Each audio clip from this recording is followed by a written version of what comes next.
It's been a great year for Longhorn football this year, and the guy that has called every single play, and by the way, has kept me company a lot on Saturday afternoons and Saturday evenings, the voice of the Longhorns, the one and only Craig Way, joins us. Good morning, Craig. Good morning, and it begs the eternal question: what in the world are you doing with your Saturdays? Otherwise, but that's okay. I'm glad to be on with you guys. You know, I found myself recently taking you on my walks on Saturday. I walk for about an hour, and I'm streaming you on the iHeartRadio app and listening to the football games. And as I'm making my way through the Brushy Creek Trail, I feel like I'm right there sitting at DKR with the game. I love listening to sports on the radio. I love it. I like watching on TV too, but I just think radio is just different. And I'm more of a I'm a Netflix guy for football. And I will say this. I've been blessed enough and fortunate enough to where I do quite a bit of both, mainly radio, but the high school football state championships on television, and done some other television assignments, a Cowboys preseason game. I've done several other things, but I'm with you, Sandy, and I think we're all kind of in agreement of this, since we're all kind of radio honks and have been for some time, that there is something extra special about doing it on radio. We do have more of a canvas, and we are really responsible for painting a proper picture on that TV. That there are pictures to go with it, so you have to kind of pick your spots, and you don't have to over talk it, unless, of course, it's a simulcast. And we've had that with some early season Texas basketball games, and I'll say that up front. We welcome the simulcast of our radio call, so people won't say, why in the hell is he talking so much? I mean, that's an eternal question about me anyway, but especially with regard to a game, and unless it's a simulcast, television's different than radio. But on radio, you have to be the eyes and ears. You have to do the proper things to make sure people understand left from right, and what color are the uniforms, and how the stadium looks, and north to south, and things like that. Those are all part of the responsibility, I think. I love it when you say left to right on your radio dial. Okay, now I can picture which way the Longhorns are going. I got that. You guys are also on TV now. We got the local call I saw this weekend on one of the ESPN channels, I think. You can listen to Craig call on the radio on television. That's really cool. Is that new? It's been around a few years, but ESPN has put this in on their coverage of the telecast in the college football playoff. Now, of course, until this year, it was a 4-team playoff for the prior 9 seasons. So it was in the semifinals, and it was up there last year when Texas played in the Sugar Bowl. But what they'll do is, in addition to their regular feed, and they have about 6 or 7 feeds, because they realize a lot of people are dialed into that. So instead of putting on one of their other channels, whatever, bowling or whatever, dog jumping competitions and things like that, poker shows, things like that, they realize they could give fans a lot of different angles. So what they'll do is they'll have the regular telecast, and they'll have a feed in Spanish. They'll also have what they call a sky cam look, and you're looking from up top of the sky cam. They'll have an all 22. They'll have a room with a bunch of coaches sitting around talking about it throughout the course of the game. But one of the things they provide is a feed, and they call it the hometown radio broadcast. So they'll have the broadcast feeds of both of the competing teams' radio networks. Now, sometimes, like they did last week, they pair it like with a sky cam. I had somebody text me and say, hey, I really enjoyed your broadcast, but looking at it from the sky cam made me dizzy. And I get that. I understand it. But they also made it available, I think, on ESPN Plus, to where you get the regular feed with our broadcast. So it's a service, and it's nice of ESPN to do that, because they know there's a lot of people out there who probably want to listen to their radio guy who's been calling it all year long and for several years. And so they provide that for both teams, which I think is a good thing. Craig Way is our guest, the voice of the Longhorns. Longhorns playing Saturday in the Cotton Bowl at AT&T Stadium in Arlington against Ohio State. Craig, thanks again for taking the time to visit with you. JB, I feel like I'm hogging all this. You got something for Craig? I do. I'd love to get because you've been covering Longhorn football for a long time, and then so much has changed in the last year. SEC for the Longhorns, the transfer portal, NIL. And it's funny, I forgot you covered like state championship high school too. I watched some of that game, and it looked like college football. I watched college football. It looks like pro football. Pro football's in the stratosphere right now. Mm-hmm. But give me your overall thoughts on the status and the state of Longhorn football in this new era, because you've been there when it was, I mean, I was there dog days of the 80s. And then, you know, it was such a heyday, the Vince Young, Mac Brown, Colt McCoy era, then a slump for a decade. And this is like on a level we've never seen. I agree with you, JB, on a lot of levels. My first year on the network was 1988 when I was the studio anchor for 4 seasons on the old Southwest Conference Radio Network when they used to bring in all the broadcasts into one studio in Dallas when I was living and working in Dallas at the time. And my first season in the booth was 1992 as the analyst to Bill Schoening. We did 10 football and 9 basketball seasons together before he left to become the play-by-play voice of the Spurs. So I moved over to the play-by-play in the 01-02 season. And during that time, and this is my 24th year in the play-by-play role, I've seen a lot of change with it. I mean, you go all the way back, and Mac Brown was the coach then, and you mentioned Vince Young and the great run they had. They had 10 consecutive seasons of 9 or more wins. They had 9 consecutive seasons of 10 or more, and there was a complacency there from the fan base. There invariably is, no matter how good or how bad you are, but there was. And then when the Longhorns hit lean times, it was kind of tough. There was basically a decade where they just, really struggled to get back up there. And then they had a few years where they were winning and getting to bowl games, but there didn't seem to be any real heavy-duty upward mobility of the program. And it took Sark, I think, coming in 3 years ago, going up 4 years ago, to really make this work. We just passed the 4-year anniversary of when he was actually announced and when he came in. And I think what Sark has brought to the program is, because he spent time in the NFL and because he spent time with a program like Alabama, understanding, to your point, how it has kind of elevated to an almost NFL style level. And he's kind of brought that in terms of what his offensive playbook is, what the program's expectations are. You mentioned NIL and transfer portal, and with the additional money that goes into it and things of that nature. All of that is really, really big. I think that what he's done is he broadened what the scope of Longhorn football is supposed to be all about. And now in this expanded playoff, think about it. Texas is about to play its 16th game of the season. They've never done that before.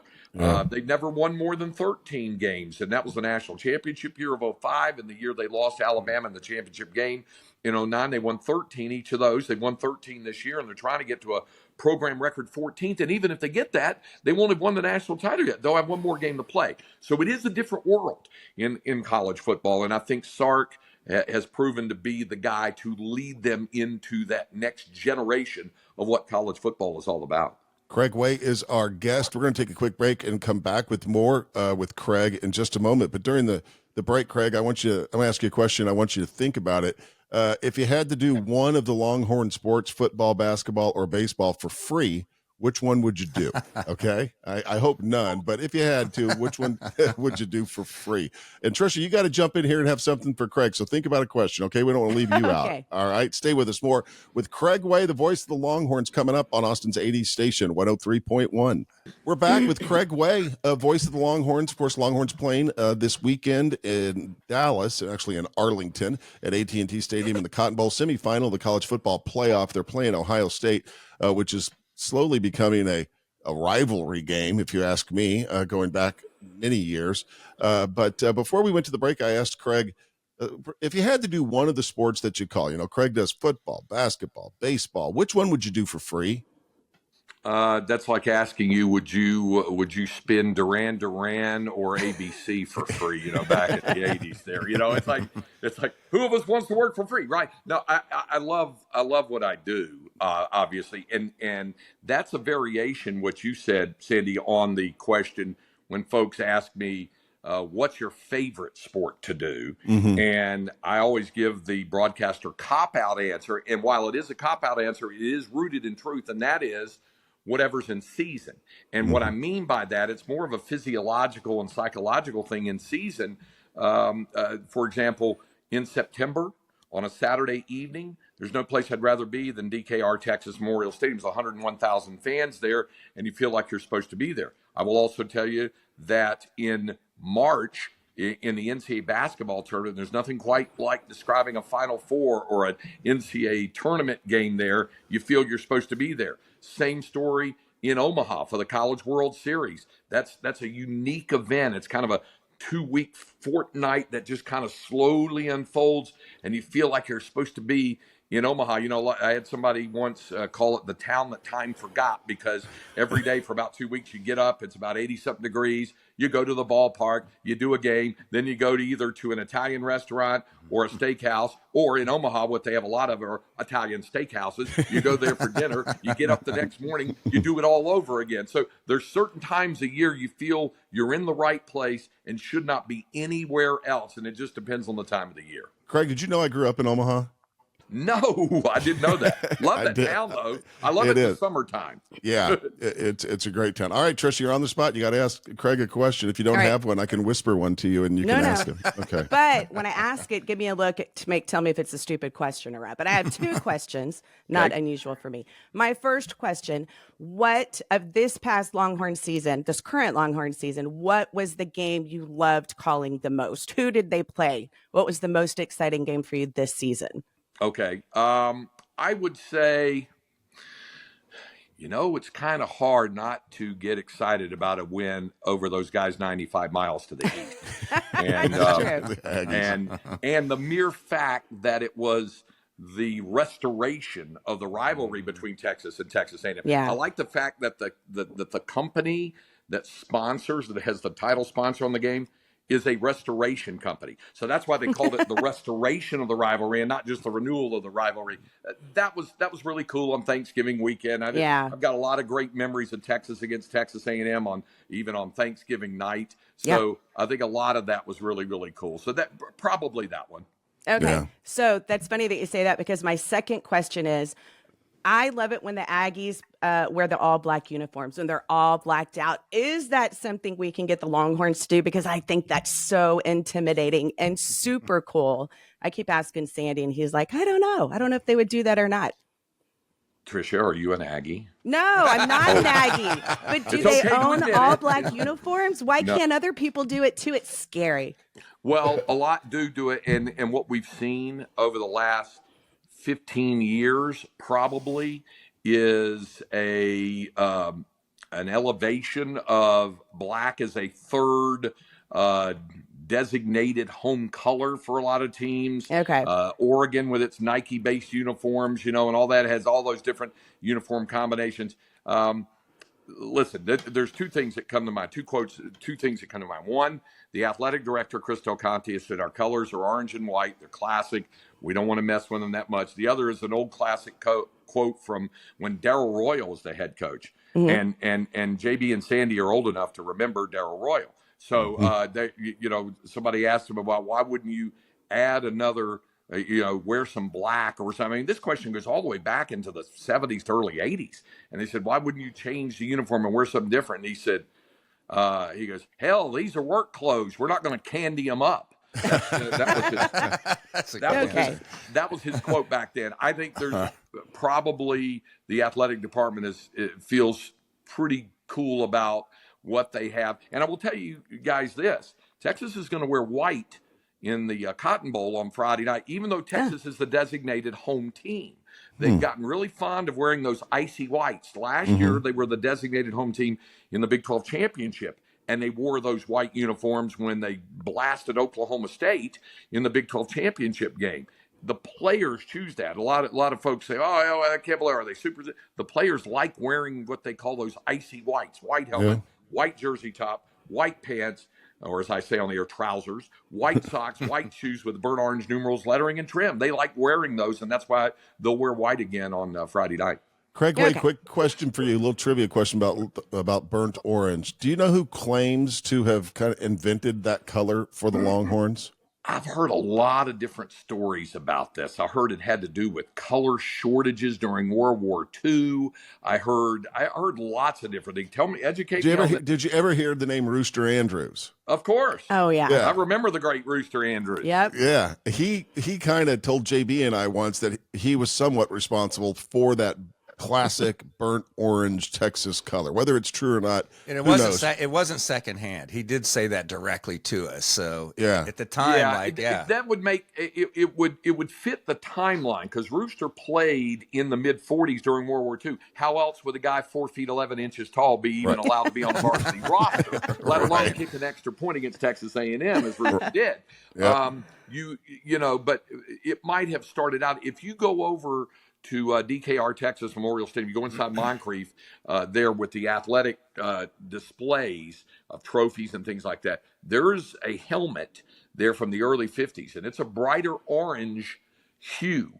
And then it went more burnt orange as the decade progressed. And I'm sure Rooster probably had some input in that. Craig Way is our guest. JB. Yeah, I got to know this because you have a distinct voice. You know, it's very comforting over all these years. I'll say that. Very distinct voice. And in this era of AI cloning, has anyone duped your voice yet? It's happened to Joe Rogan. You know, you'll hear some live read and you're like, wait, that's not me.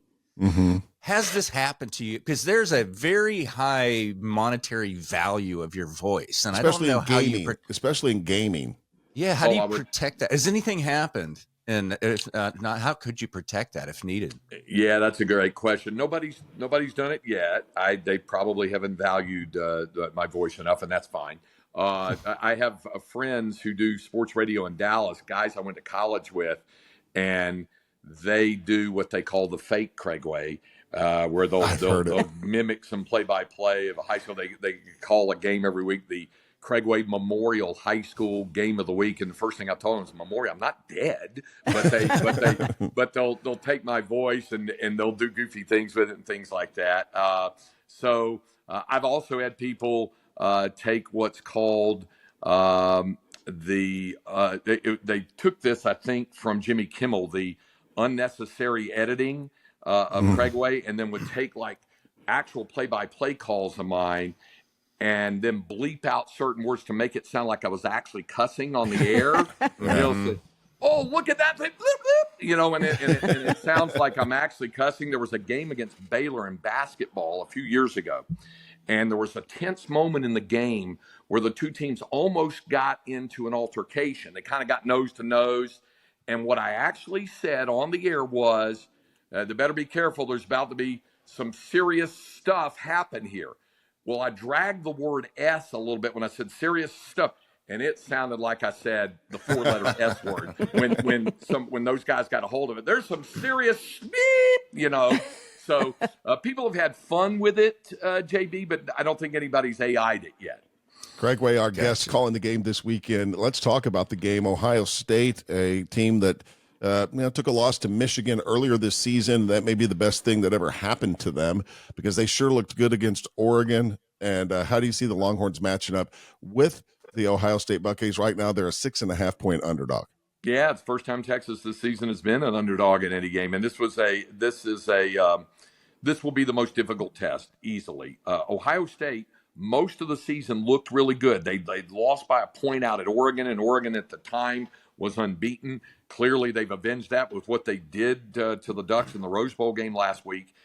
They had that one big stumble at Michigan, and I know folks are fond of comparisons. And Texas, of course, went to Ann Arbor early in the season and really just dominated the game against Michigan. But a good friend of mine is Paul Keels, the play-by-play voice of the Buckeyes. I had him on my show yesterday on AM 1300 The Zone, and he was talking about how they've played angry since that game. And you think about their two playoff games, the win over Tennessee, a good Tennessee team, and the win last week in the Rose Bowl over Oregon were games where they got out of the gate very quickly and dominated, just blasted both of those teams. And that's one thing the Longhorns are going to have to guard again. Don't dig themselves a deep early hole because it's going to be extremely difficult to rally against this Ohio State defense that way. I think they can stand toe-to-toe with them. Offensive line will have to play really well. They're going to have to run the ball better than the 53 total yards rushing they had against Arizona State. I do think the passing game is set up to have success against Ohio State. Quinn Ewers is feeling better physically. I think the wide receivers will be ready to go. And then on the defensive side, there are Emeka Ibuku and Jeremiah Smith are two explosive receivers. The Longhorns haven't really encountered two like that in the course of a season. They're going to have to deal with that. And Ohio State has, much like Texas does with Contravian Wisner and Jaden Blue, they have a two-headed monster at running back, and they're going to have to do in Quinshon Judkins and Travion Henderson. So they're going to have to be buttoned up against the run as well. This is going to be their biggest challenge of the season, no doubt. Well, it should be, because they're playing for a chance to play in the national championship game. So hopefully the Longhorns can pull it off this weekend. JB, go ahead. Yeah, I do have one more question, because there's no one to ask about this, because no one's an authority on this subject. You're the closest person I can think of, Craig. So we're going to the Cotton Bowl, on Friday. And the Cotton Bowl's in the AT&T Stadium. All right. And I always hated that every other year we take the game out of Austin and up to Dallas. Why do we give so much to Dallas? But the real question is the Cotton Bowl itself dead? Is it just the state fair that's keeping it alive? How do you feel about it? The Cotton Bowl itself, the game's not happening there. Yeah, I mean, is it end of an era? Is it time to let that go, or is it so classic it needs to stay? Well, I think there's two different elements at work here. First of all, with the Cotton Bowl Stadium itself, and why the Texas OU game is played on the fairgrounds of the state of Texas every year, and listening to past athletic directors, the Lost Dodds for Texas, the current athletic director at Oklahoma, Joe Castiglione, and even Chris Del Conte, CDC, the AD at Texas now. It's always been about being a part of the festivities of the State Fair of Texas, and the two teams, Texas and OU, are almost identically equidistant. I think 196 miles and 201 miles, something like that. So it all, and there's tradition. They've played that game on those fairgrounds continuously since 1929. There was even before the current Cotton Bowl Stadium itself was built in the early 30s. They had an old fairground stadium, wooden stadium. It burned to the ground. And then they built the new concrete stadium. And you had that tradition of it being exactly halfway split down the middle. No other college football game has that, where the north end of the stadium is all burnt orange and the south end of the stadium is white, and it ends right at the 50-yard line. I always said that if I wasn't broadcasting the game, I'd like to sit on the outside of that row right at the 50 where Texas ends and OU begins, and vice versa, and just listen to the conversations. So there's a lot of tradition and history that goes in that. Also, City of Dallas, to their credit, put up about $50 million in renovations back several years ago. Now, they're due for more, and I think that's been approved because the toilets still overflow in the Cotton Bowl Stadium. I'll tell you that. People have told me. So there's things that need to go. But that's the tradition of why that game is there. I will tell you this, JB. If they ever decide that they're not going to play that game in the Cotton Bowl Stadium itself at the State Fair of Texas, it'll go home and home. They're not going to go to Jerry World. It's a different thing at AT&T Stadium, Jerry World as we know it, in Arlington. That's where the Big 12 championship game is played every year. It's part of the college football playoff. The number one reason why that Cotton Bowl Stadium, Cotton Bowl game, the Cotton Bowl Classic as they call it, the Cotton Bowl game moved there, climate-controlled environment. January games, think about it. This Friday night, what the temperature is going to be like in Dallas, the Dallas-Fort Worth area is going to be in the low 20s with possibly snow. So when Sark was playing for BYU, they played in the Cotton Bowl game in '96 against Kansas State, and there was snow everywhere, all over the ground. He said we were kind of used to it because it was at BYU, where they were in the Wasatch Mountains. But in order to be part of the Cotton Bowl game itself, it needed a newer, modern look, and that's why they moved that to AT&T Stadium in Arlington. It's in the rotation, and it's hosted national championships. In fact, the last time Ohio State won a national title, it was in the AT&T Stadium. So that is there to stay. I think for the foreseeable future, the Texas OU game is going to remain at the Cotton Bowl Stadium on the fairgrounds of the State Fair of Texas. If it were to ever leave, I think they'd go home and home, but I think they're planning to keep that there as part of the history and tradition and environment and atmosphere of the State Fair. Catch Craig. Go ahead, Jimmy. I was going to say, I had a feeling you would sway my opinion on that, and you did. I mean, a cold temps would certainly favor Ohio State, Yeah. So Absolutely. Yeah. Great point. Yeah, it'll be nice to be indoors. I remember saying that everybody was really, really happy that playoff game at home against Clemson, it was 65 degrees. That's beautiful. It was wonderful. And the sun was shining, and it was a great time. And then I remember thinking, as Texas finished off that game, they're indoors the rest of the way to Atlanta. And by the way, it was cold when they won the Peach Bowl that day. It was cold. Atlanta, and then here. And if they win again, it's back to Atlanta one more time for the national championship. Catch Craig Way every afternoon on our sister station, AM 1300 The Zone. Of course, he's got the call of the game this weekend against Ohio State. Craig, it's always fun visiting with you. Thank you very much. And I love listening to you. I appreciate that. Great to visit with you guys. All right. Thank Stay you. with us. Got more coming up on Austin.